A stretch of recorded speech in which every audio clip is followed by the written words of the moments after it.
Morning दोस्तों, कैसे हैं आप लोग? बहुत-बहुत स्वागत है आपका आपके अपने ही चैनल दक्ष ट्रेडर पे। दोस्तों, आज हम एक ऐसे शेयर के बारे में बात करने वाले हैं जिसके बारे में आप लोगों ने बहुत ज़्यादा रिक्वेस्ट किया है और आप सबका इसका इंटरेस्ट देखते हुए हम आपको ये शेयर के बारे में आज बताने वाले हैं। दोस्तों, ये शेयर हमने अपने व्हाट्सएप ग्रुप पे लगभग 20-25 दिन पहले रिकमेंड किया था, जब इस शेयर का भाव तकरीबन ₹4 चल रहा था और उसके बाद इस शेयर को तूफ़ानी तेज़ी में देखने को मिली और ये शेयर लगभग ₹4 से ₹9 हो गया और अभी ये शेयर लगभग ₹8 के आसपास है। लेकिन क्या अभी भी आपको इसको इन्वेस्ट करना चाहिए? और अगर आपने पहले ₹4 में खरीदा है तो क्या इसको आपको होल्ड करना चाहिए? और इस पे हमारा क्या व्यू है? क्यों हम इस शेयर पे बुलिश हैं? वो हम समझेंगे इस वीडियो में। तो प्लीज़ ध्यान से देखिएगा वीडियो को और हमारे चैनल को प्लीज़ सब्सक्राइब कीजिए, शेयर कीजिए। एक छोटी-सी रिक्वेस्ट कि मेरे जो वीडियोज़ को देखते हैं वो उसको प्लीज़ सब्सक्राइब भी करें, क्योंकि यूट्यूब का डेटा बताता है कि हमारे जो व्यूअर्स हैं उसमें से सिर्फ़ 30% ही हमारे सब्सक्राइबर्स हैं। 70% लोग जो हमारे वीडियोज़ देख रहे हैं वो हमारे सब्सक्राइबर्स नहीं हैं। तो मैं आपसे उम्मीद करता हूँ कि आप इसको देखेंगे भी, पसंद आएगा तो लाइक भी करेंगे और सब्सक्राइब भी करेंगे। दोस्तों, आज हम कर रहे हैं जिस शेयर के बारे में, उसका नाम है जेपी एसोसिएट्स और हमें ऐसा लगता है कि ये एक डार्क हॉर्स है और आने वाले वक्त में ये शेयर मल्टीबैगर साबित हो सकता है। हालांकि फंडामेंटली ये शेयर बहुत अच्छा नहीं है एज इफ नाउ और एक रिस्की बेट है, बट फिर भी क्यों हम इसको समझना चाहेंगे कि क्यों इसमें रिस्क लेने जैसा है, क्यों इस बैट को खेलने जैसा है। और मैं आपको फिर याद दिला दूं कि हम लोग एज ए डक्स ट्रेडर, हम लोग ना तो सेबी रजिस्टर्ड एडवाइजर है, ये सिर्फ हमारे एजुकेशन पर्पज से फंडामेंटल व्यूज मैं आपको बता रहा हूँ। कोई भी रिकमेंडेशन मैं आपको नहीं दे रहा हूँ और प्लीज़ अपने फाइनेंशियल एडवाइजर से डिस्कस करके ही कोई भी निर्णय लें। और हमारा किसी भी ब्रोकिंग फर्म और किसी इक्विटी फर्म से कोई संबंध नहीं है दोस्तों। तो आइए बात करते हैं जेपी ग्रुप के बारे में। एक वक्त था दोस्तों, आज से 10-12 साल पहले जेपी ग्रुप बहुत रेपुटेड ग्रुप था और बहुत सारे एरियाज में काम कर रहा था। ये उन सब एरियाज में अभी भी काम कर रहा है दोस्तों। लेकिन कर्जे ने इस कंपनी के फंडामेंटल्स को खराब कर दिया और उन्होंने जगह-जगह डिफ़ॉल्ट किया और फिर ये बैंकरप्सी कोड के तहत भी बैंकरप्सी में चले गए और अभी भी ये सारी तकलीफ़ों से गुज़र ही रहे हैं और सभी चीज़ें इनके लिए भी अच्छी नहीं है। पर फिर भी क्यों इस शेयर में मैं उम्मीद लगा रहा हूँ, क्या ऐसी वजह है जिसकी वजह से मुझे लगता है कि इस शेयर में अभी भी वैल्यू है?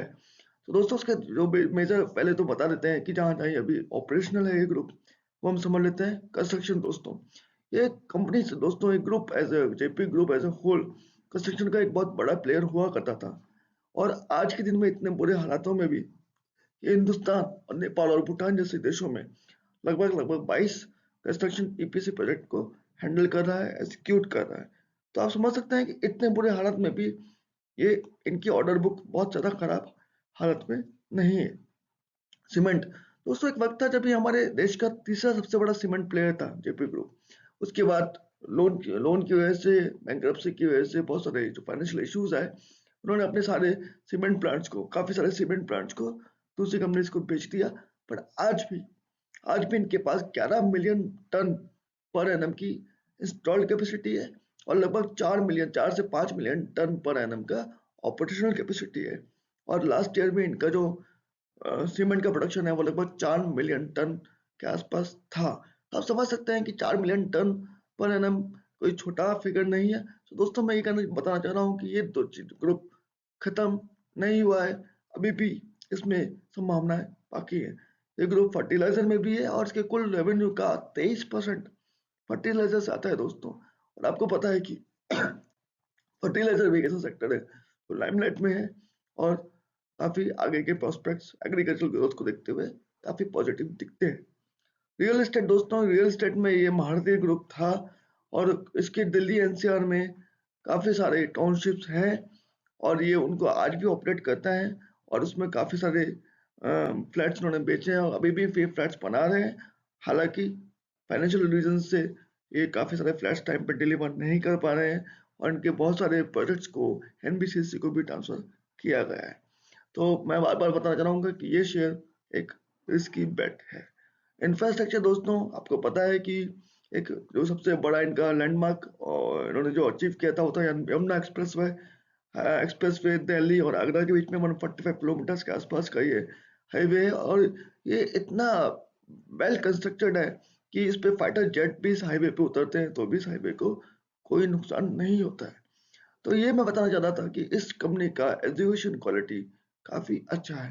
होटल्स दोस्तों, ये कंपनी 5 5 स्टार होटल्स अभी भी ऑपरेट करती है यूपी में और यूपी और एनसीआर में। और एक इनके पास बड़ा हॉस्पिटल भी है जेपी का एनसीआर में। प्रॉब्लम दोस्तों हमें सब पता है कि ये कंपनी पे बहुत कर्जा है अभी भी, और ये सब कोशिश के बाद भी आज भी इस कंपनी पे लगभग 18,800 करोड़ का क्रॉस डेट है। पर दोस्तों इसके डेट की रिस्ट्रक्चरिंग का बहुत सारा इश्यूज चल रहे हैं, बहुत सारा डिस्कशन चल रहा है, और उस डेट को 2 हिस्सों में बांटने की बात भी चल रही है, जो मैं आपको नेक्स्ट स्लाइड में समझाता हूँ। तो दोस्तों मैं इस कंपनी पे इतनी सारी प्रॉब्लम, इतनी सारी तकलीफों के बाद भी मैं इसको क्यों रिकमेंड तो नहीं कर रहा, लेकिन मैं क्यों इस पे अभी भी बुलिश हूँ या क्यों मेरा व्यू इस पे पॉजिटिव है, आइए वो समझ लेते हैं दोस्तों। सबसे इंपॉर्टेंट दोस्तों जो मुझे लगता है इस कंपनी के रिवाइवल को जो चीज पॉसिबिलिटी बनाती है, वो है इसका प्रमोटर्स। इसके जो प्रमोटर्स हैं, जिसमें मेजर है मिस्टर मनोज कौर। जहाँ तक मेरी अंडरस्टैंडिंग है दोस्तों, वो एक बहुत ईमानदार आदमी है। आज से 10 साल पहले मैंने जेपीएस रिसर्च का एक मनोज गौर का एक वीडियो देखा था, जब इस कंपनी के पूरे दिन चालू हुए थे और ये अपने प्रोजेक्ट्स को डिलीवर नहीं कर पा रहे थे, और उस वजह से काफी सारे होम बायर्स मनोज गौर के घर के सामने प्रोटेस्ट कर रहे थे। और वो वीडियो मैंने देखा था, उसमें मनोज गौर घर से बाहर आते हैं अपने होम बायर्स से बात करने के लिए, उनको कंसोल करने के लिए, और वहाँ पे बहुत सारी लेडीज थी जो मनोज कौर को बहुत बद्दुआएं दे रही थी दोस्तों। और मनोज कौर उन बद्दुआओं से बहुत आहत लगे, और वो बोले कि आप मेरी माता हैं, बहनें हैं, आप मुझे इतनी बड़ी बद्दुआ दे रही हैं कि मेरी बर्बादी होगी या मेरे साथ अच्छा नहीं होगा। और मैं आज भगवान को साक्षी मान के बोलता हूँ कि अगर मैंने बेईमानी की है तो आपकी बद्दुआएं मुझे लगे, लेकिन अगर मैं ईमानदार हूँ तो मैं आज भी आपसे वादा करता हूँ कि चाहे कुछ भी हो जाए, मैं सब कुछ कोशिश करूंगा, लेकिन मैं आपके घर आपको दूंगा। तो ये दिखाता है कि प्रोमोटर का क्वालिटी कैसा है दोस्तों। प्रोमोटर्स चीट नहीं है, ऐसा मैं मानता हूँ। प्रोमोटर्स बेईमान नहीं है, और वो एक ऐसी रीजनिंग है जो किसी भी कंपनी के टर्न अराउंड के लिए सबसे इंपॉर्टेंट होती है दोस्तों। दूसरा बड़ा रीजन जो है दोस्तों, वो है फिजिकल एसेट्स। जैसे कि पिछली स्लाइड में हमने देखा, इस कंपनी के पास इतनी परेशानी के बाद भी फिजिकल एसेट्स हैं दोस्तों, और वो फिजिकल एसेट्स अगर प्रॉपरली मोनेटाइज कर पाए तो इनके दिन फिर सकते हैं दोस्तों, और ये बात हमें कभी भी भूलनी नहीं चाहिए। तीसरा मेन रीजन है बिग प्लेयर्स। आपको पता है कि राकेश झुनझुनवाला जैसे लोगों ने, इन्वेस्टर्स ने इस कंपनी में दांव खेला था, वो सब अभी इसको होल्ड करके रखा हुआ है। कुछ इक्विटी बेचा है, कुछ रखा है, बट अभी भी वो इसमें बने हुए हैं। इसके अलावा एक जो बड़े खिलाड़ी जिनको मैं मानता हूँ हमेशा, संजीव भसीन, वो भी शेयर में इन्वेस्टेड हैं, और वो भी इस शेयर पे काफी बुलिश हैं। तो मुझे लगता है कि बड़े खिलाड़ियों ने भी अभी तक इस शेयर पे उम्मीद नहीं छोड़ी है। दोस्तों ये शेयर मैंने सबसे पहले जब मैंने इसको स्पॉट किया था, तब इसका भाव चला था ₹1.80। उसके बाद ये कम्प्लीटली सर्किट पे रहा, 3% का सर्किट था, और ये ₹1.80 से बढ़ बढ़ के लगभग ₹3.80 आया। फिर इसका सर्किट थोड़ा खुला, तब मैंने अपने व्हाट्सएप ग्रुप पे लोगों को रिकमेंड किया। उसके बाद इसका सर्किट 20% हुआ, फिर 10% हुआ, फिर वापस 5% हुआ, और इस बीच इसके बाद ऑलमोस्ट मैक्सिमम टाइम हमारे व्हाट्सएप ग्रुप में रिकमेंड करने के बाद ऑलमोस्ट ये अपर सर्किट पे ही मैक्सिमम टाइम रहा है। तो इसमें बहुत ज़्यादा वॉल्यूम्स हो रहे हैं, और जब मैंने इसको ₹1.80 पे स्पॉट किया था दोस्तों, उस समय इस पूरे ग्रुप की 1% इक्विटी, जेपीएस एसेट्स की टोटल इक्विटी का 1% एक ही दिन में डिलीवरी वॉल्यूम उठा था दोस्तों। तभी ये मेरी नज़र में आया था। तो मैं ये मानता हूँ दोस्तों कि इसमें कुछ बड़ा चल रहा है, हालांकि उसके उस भाव से तो ये लगभग 4 गुना हो चुका है। डेट रिस्ट्रक्चरिंग दोस्तों, इसके जो क्रेडिटर्स हैं उसमें कुछ न्यूज़ आई थी कि वो out of court, out of IBC, out of bankruptcy court settlement का प्लान कर रहे हैं, जो कि आईसीआईसी बैंक का मेन लेंडर है। और उन्होंने इसके डेट को 2 हिस्सों में बांटने का प्रपोज किया है। एक है अनसस्टेनेबल डेट, एक है सस्टेनेबल डेट। सस्टेनेबल डेट वो है जिसको जिसको बियर करते हुए ये प्रोग्रेस कर सकते हैं, और अनसस्टेनेबल डेट वो है जो कि लगता है कि ये किसी भी तरह से इसको नहीं पे मैनेज कर सकते, और उसके लिए वो सोच रहे हैं कि किसी थर्ड पार्टी को वो डेट ट्रांसफर किया जाए बेस्ड ऑन सम एग्रीमेंट। तो वो चल रहा है दोस्तों, लेकिन ये क्या इसमें टर्निंग पॉइंट आ सकता है, क्या है तो इस कंपनी की किस्मत बदल सकता है, और जिसपे मैं इसमें प्रमुखता से बेट लगा रहा हूँ। हालांकि ये मेरा अंदेशा है, कोई कंफर्म न्यूज़ नहीं है, बट जहाँ तक मेरी अंडरस्टैंडिंग है जेपीएस स्वीट्स के बारे में, वो टर्निंग पॉइंट यूपी में प्रपोज्ड फिल्म सिटी, जो कि सेक्टर 21 में यमुना एक्सप्रेस वे से लगभग 500 मीटर की दूरी पे 1000 एकड़ लैंड दी गई है गवर्नमेंट द्वारा इस प्रपोज फिल्म सिटी को लेके, और जिस तरह योगी आदित्यनाथ जी ने इस प्रोजेक्ट को अपने एक प्रेस्टीज इशू भी बना लिया है, तो मुझे लगता है कि गवर्नमेंट इसको डेफिनेटली एग्जीक्यूट करने वाली है, आज नहीं तो कल।